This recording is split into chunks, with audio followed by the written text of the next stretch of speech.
Olá a todos, sejam todos bem-vindos a mais um vídeo da nossa série, do nosso projeto A Bíblia ao longo do ano, aqui no canal da Igreja Luterana de Interlagos. Você é muito bem-vindo, muito bem-vinda a prosseguirmos com os nossos estudos e hoje teremos o último estudo a respeito do livro de Números 33 a 36. Vamos juntos?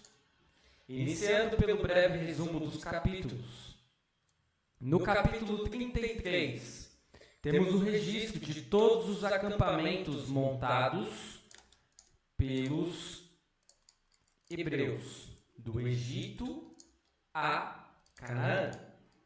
Este capítulo é um resumo de toda a jornada do Egito às planícies de Moabe. São listados 40 lugares de acampamento, a maioria agora já desconhecida. Após esse relato, vemos o que os israelitas deveriam fazer ao adentrarem em Canaã. Deus manda expulsar os moradores de Canaã e acabar com toda a idolatria daquela terra. A intenção era eliminar tudo que tivesse qualquer relação com as religiões idólatras, as imagens de escultura e os locais de adoração, incluindo os lugares altos onde eram construídos santuários. No capítulo 34, temos as fronteiras da terra e a lista de homens que devem repartir a terra. Eleazar e Josué supervisionam o processo como representantes de Deus. No capítulo 35, temos a descrição das cidades dos levitas, 6 cidades de refúgio e o que deveria ocorrer com um homicida que tivesse matado de forma proposital. E finalmente, no capítulo 36, vemos alguns requisitos para o casamento das herdeiras, que eram mulheres que herdavam de seus pais e que não tinham irmãos homens. Dito isso, vamos para a segunda parte. Com as questões e dúvidas que podem surgir, temos apenas 6 questões. Primeira delas, no capítulo 33, temos todo o roteiro e locais onde os israelitas acamparam na peregrinação pelo deserto. O que isso demonstra? Basicamente, nós observamos com detalhes a condução de Deus, como que Deus esteve ao lado do seu povo. E é muito interessante como que cada lugar foi registrado. Questão 2.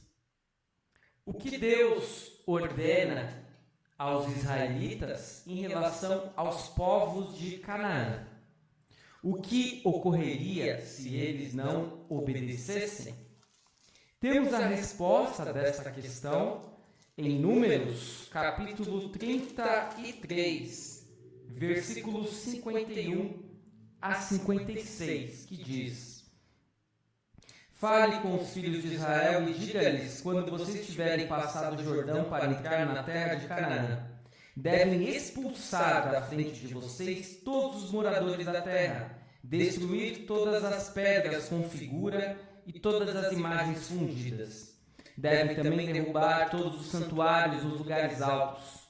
Tomem posse da terra e morem nela, porque eu lhes dei essa terra para que vocês tomem posse dela.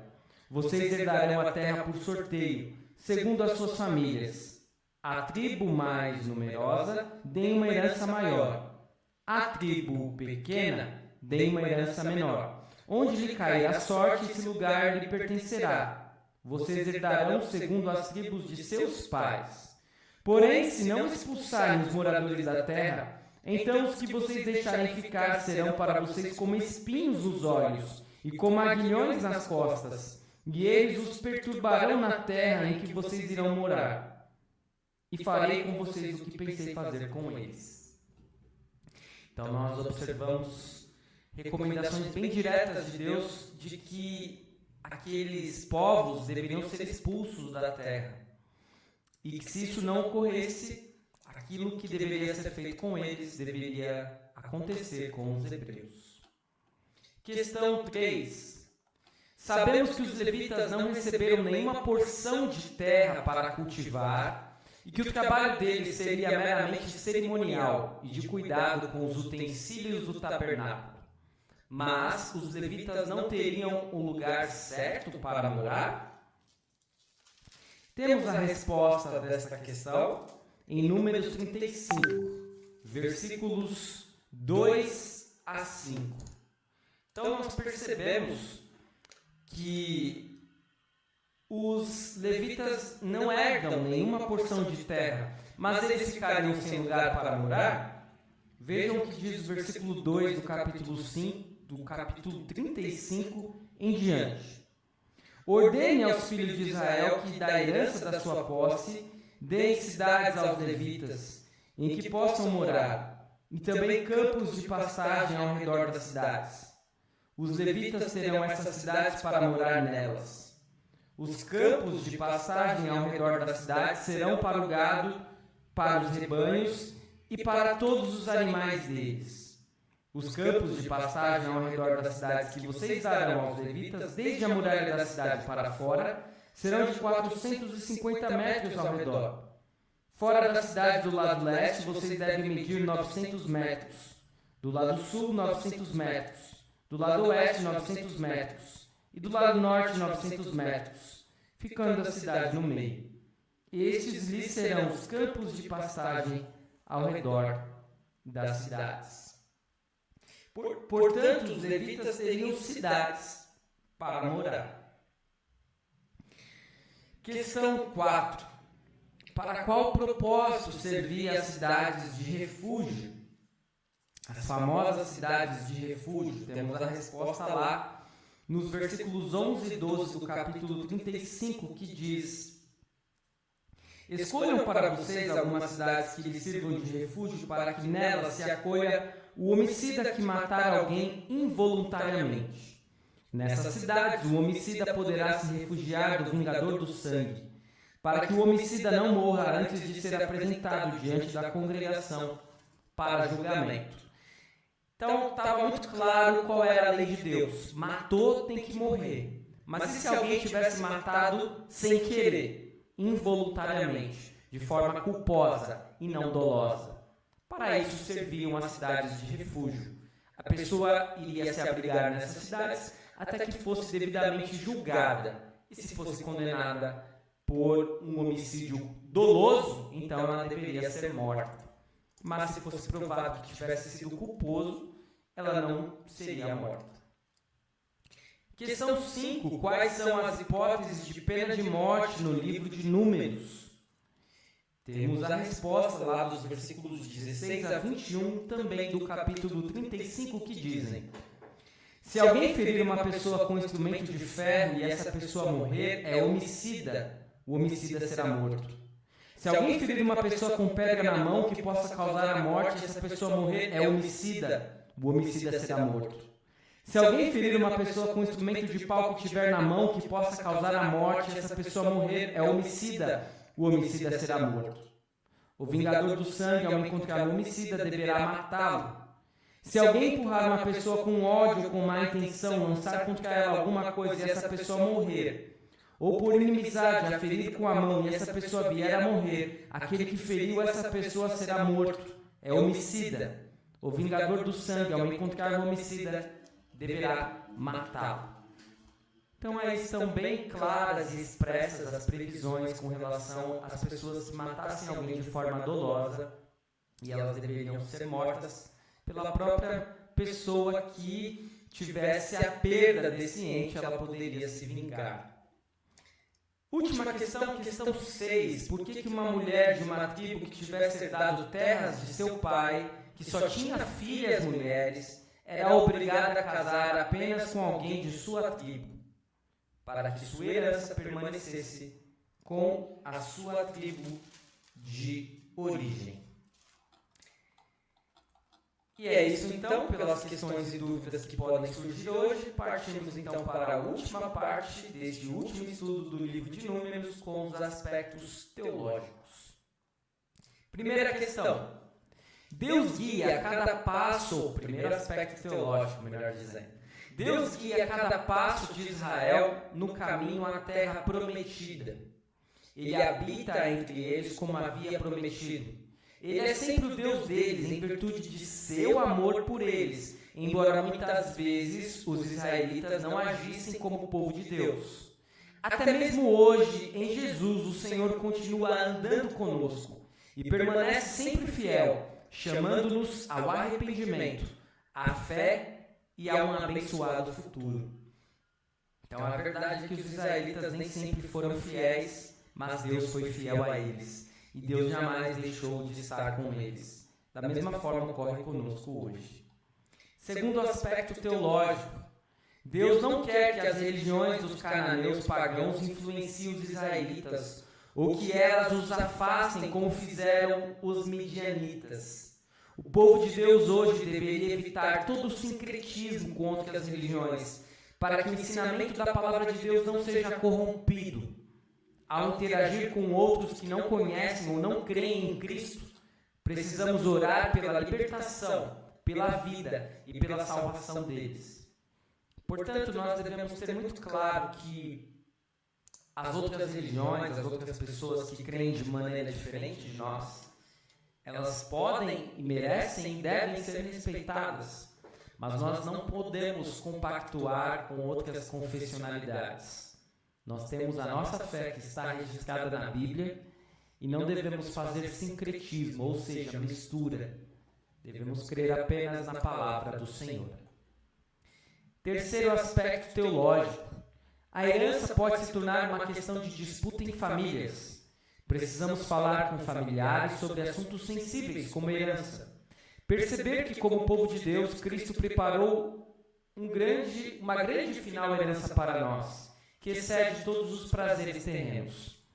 A verdade é que tudo que está aqui vai acabar e vai passar. Mas muitas vezes as pessoas se indispõem por herança. Por isso é importante que a gente deixe isso muito bem planejado, muito bem conversado, para que não haja conflitos. Quarto aspecto teológico, Deus selecionou os levitas para ajudar os sacerdotes. As cidades de refúgio protegeriam indivíduos acusados de morte acidental. O Senhor não deixa nada ao acaso ou ao acidente, mas cuidadosamente Ele cuida das necessidades físicas de seu povo, provendo paz e bens. E por último, o último aspecto teológico, o quinto aspecto teológico, indivíduos acusados de assassinato acidental encontram segurança contra o vingador do sangue em cidades de refúgio. Essas cidades não poderiam abrigar homicidas intencionais. Para proteger o inocente, Deus estabelece um sistema de justiça com duas testemunhas. Hoje precisamos orar por famílias de vítimas e também pelos culpados, para que eles se arrependam.